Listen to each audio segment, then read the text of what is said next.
Hello, everyone. I'm Janie Pakulski, and I'm here with my dad. Hi everyone, I'm Lefty Pakulski.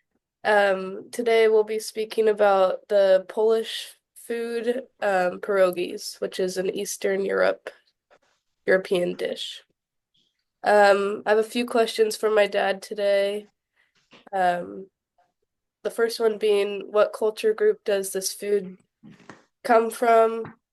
Um, and is there any traditional preparation method that you use to make it? Sure, thanks. The pierogi is it's a like a ravioli or what's a dumpling, and most cultures have one of those. Like in Mexican culture, you'll see the empanada or a ravioli or something like that, and that's simply the Polish version of it, and it is made from unleavened bread.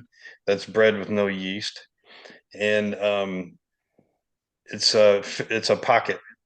It's basically a circular piece of dough filled with meat or cheese and then folded over into a half circle. And then it's boiled and then fried with butter and salt. And it's really tasty. And so, like I said, most cultures have something like that. And that's simply the Polish or the Eastern European version of it.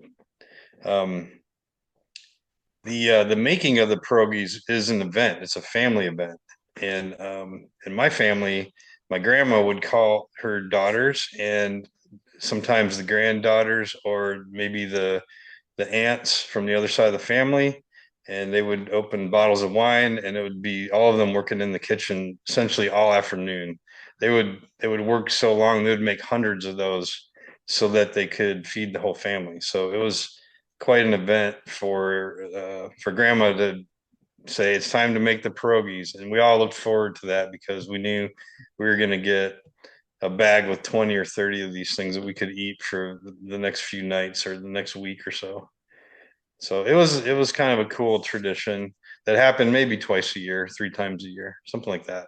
Yeah, that's very cool. I know that you kind of already answered it, but can you relate it to a cultural story that you had growing up or heard of or anything like that? Sure, that's basically the event. And sometimes when we were little, the kids would be shooed out of the kitchen because it was all of the women working together and they didn't want any distractions from the kids. So they would normally make sure we had something to do as well. And a lot of times we would just simply play outside or ride our bikes around the neighborhood until we were allowed back in the house. And that was essentially the rule was stay out of the house. So in the summertime, that was real easy. If it happened in the wintertime, that was a little harder in Ohio because we had, cold weather.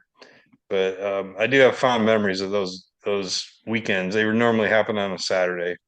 Um, and sometimes the men were in the other room watching football or whatever. And it was like a family reunion in some ways.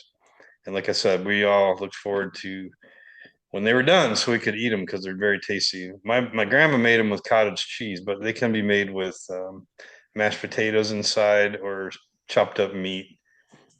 Yeah, very nice. Some families would make desserts out of them, like fill them with fruit. Very cool. Well, thank you so much for sharing. I'm glad we got to talk about this. My pleasure. That was easy. Thank you, Janie.